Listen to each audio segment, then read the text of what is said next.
जी, अब आप यहाँ पे के की वैल्यू आप 3 पुट करें तो C3 किस चीज़ के बराबर हो जाएगा 1/4 x of 0 plus x of 1 e की पावर माइनस जे।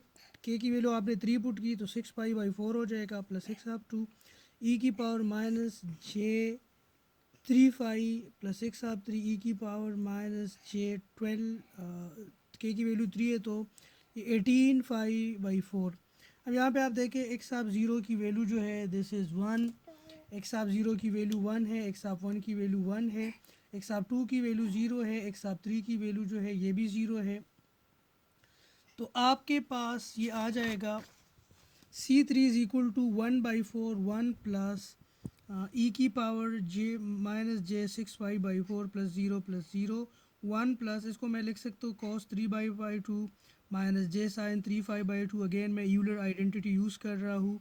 कॉस 3π/2 माइनस जे साइन 3π/2 को आप कर ले तो आपके पास ये ज़ीरो आ जाएगा और ये जे आ जाएगा। सो 1 प्लस जे। तो C3 की वैल्यू आपके पास क्या आ जाएगा 1 प्लस जे आ जाएगा। C4 फाइंड करने की ज़रूरत नहीं है क्योंकि आपके पास जो ओरिजिनल सिग्नल है this is periodic with n is equal to 4। तो आपके पास C4 की वैल्यू जो होगी आप अगर फाइंड भी करें तो C4 और C0 की वैल्यू बराबर होगी, C5 और C1 की वैल्यू बराबर होगी, C6 C2 की वैल्यू बराबर होगी, C3 C7 की बराबर होगी, C8 C4 और C0 की बराबर होगी। क्योंकि अगर सिग्नल पीरियाडिक है तो उसका फोरियर सीरीज़ जो है, फोरियर सीरीज़ कोफिशिएंट जो है ये भी पीरियाडिक होगा। तो अब आप लोगों ने क्या चीज़ फाइंड किया, C0 आप लोगों ने फाइंड किया 1/2, इसका एम्पलीट्यूड फाइंड करना है और इसका फेस फाइंड करना है। C1 आप लोगों ने फाइंड किया 1/4 1 माइनस जे, यानी 1/4 माइनस जे/4। इसका एम्पलीट्यूड और फेज़ अभी हम लोगों ने फाइंड करना है। C2 जो है ये हमने फाइंड किया है दैट इज़ 0। तो इसका एम्पलीट्यूड और फेज़ हमने फाइंड करना है। C3 is equal to what, that is 1/4 plus जे/4। तो इसका फेज़ और इसका एम्पलीट्यूड जो है हमने फाइंड किया हुआ है। अभी हमने फाइंड करना है, सॉरी।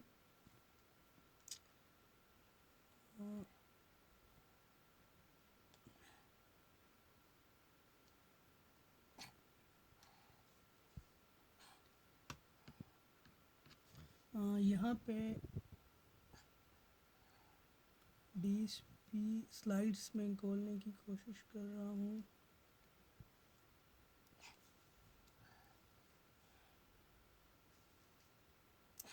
जी, तो अब हम लोगों ने क्या चीज़ कैलकुलेट करना है, इसका एम्पलीट्यूड।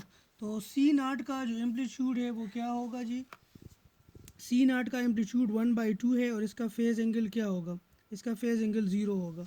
फेज़ एंगल हम कैसे निकालेंगे, imaginary part tangent inverse of imaginary part divide by real part.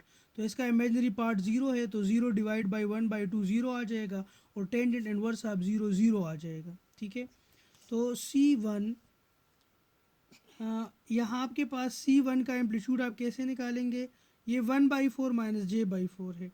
तो एम्पलीट्यूड आप कैसे निकालेंगे 1/4 square plus 1/4 square under the root.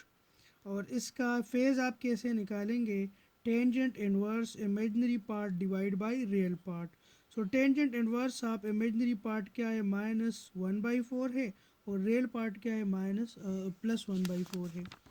इसी तरह C2 जो है उसका एम्पलीट्यूड 0 है तो इसका फेज़ अनडिफाइंड हो गया।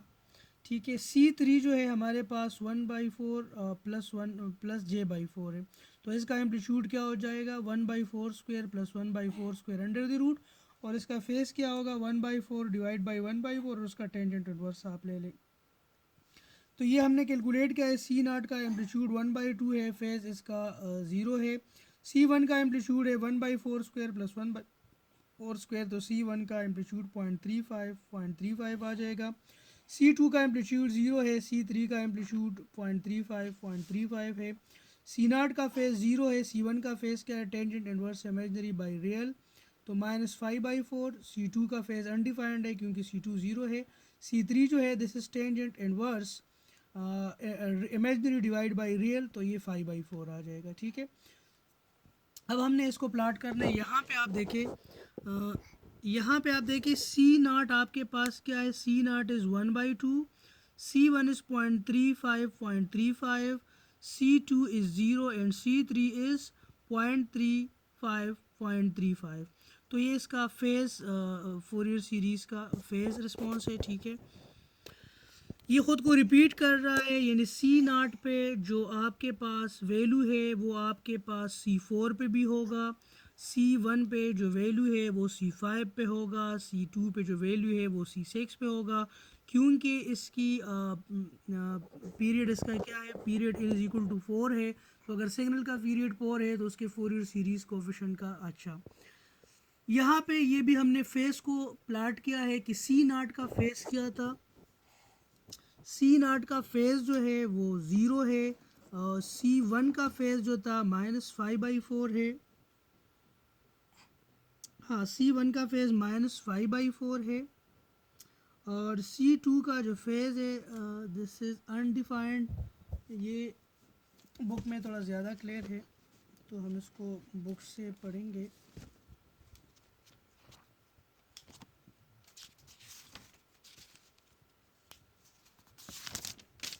जी यहाँ पे आप देखें C0 पे आपका फेज़ जो है 0 है, C1 पे -5/4 है, C2 पे अनडिफाइन है। तो आप देखें C2 पे कोई डाट भी नहीं है, अगर डाट होता तो इसका मतलब है कि फेज़ 0 है। C3 पे 5/4 है और C5 पे अगेन आपके पास क्या है, C5 पे क्या होगा, 5/4 होगा, क्योंकि आफ्टर 4 सैम्पल्स ये ख़ुद को रिपीट कर रहा है। C0 और C4 बराबर होगा C1 और C5, C2 और C6, यानी 4 सैम्पल बाद ये ख़ुद को रिपीट करेगा। तो C3 will be equal to C7 और इसका ये मिरर आ जाएगा, ठीक है। तो ये तो हमने एक डिस्क्रीट सिग्नल का हमने फोरियर सीरीज़ देखा, फोरियर सीरीज़ कोफिशिएंट हमने देखा। मैं आप लोगों के साथ एक वीडियो शेयर करूंगा, उस वीडियो में आप लोगों को बताया गया है कि कैसे मैटलैब में आप लोगों ने ऑडियो सिग्नल रिकॉर्ड करना है और कैसे आप लोगों ने उसका प्लाट करना है, टाइम और एम्पलीट्यूड का प्लाट आप लोगों ने कैसे देखना है। उसके बाद आप लोगों ने देखना है कि उसमें फ्रिक्वेंसी उसका क्या है। तो मैंने आप लोगों को बताया था कि हम जो बातें कर रहे हैं उसका फ्रिक्वेंसी रेंज क्या है। जो स्पीच सिग्नल है, ह्यूमन जो वॉइस है, उसके फ्रिक्वेंसी रेंज जो है वो 0 से लेकर 4 किलोहर्ट्ज़ तक है। मैंने आप लोगों को ये भी बताया कि जब हम फ़ेस टू फेस बात करते हैं तो उसमें चूँकि सारे फ्रिक्वेंसी कंपोनेंट्स होते हैं तो वो वॉइस जो है वो डिफरेंट होती है। लेकिन जब हम फ़ोन पे बात करते हैं, मोबाइल फ़ोन पे बात करते हैं, तो वॉइस जो है वो कंप्रेस्ड सिग्नल होता है और उसमें सारा का सारा फ्रिक्वेंसी स्पेक्ट्रम नहीं होता, यानी उसमें 0 से लेकर 4 किलोहर्ट्ज़ तक नहीं होता सिग्नल। जितना मुझे याद है, आई एम नॉट श्योर, लेकिन वहाँ पे कंप्रेस्ड सिग्नल का बैंडविड्थ जो है वो 2 किलोहर्ट्ज़ है, दैट इज़ 0 से लेकर 2 किलोहर्ट्ज़, ठीक है। तो आप लोग ये मैटलैब की जो एक्टिविटी है उसकी वीडियो मैं आप लोगों के साथ शेयर कर लूँगा। ये आप लोगों ने थोड़ा ऑब्जर्वेशंस करनी है, ठीक है। ठीक है, इंशाल्लाह आज के लिए इतना काफ़ी है। मिलेंगे, ज़िंदा रहे तो मिलेंगे इंशाल्लाह। अपने और अपने प्यारों का ख्याल रखिएगा। अल्लाह हाफ़िज़।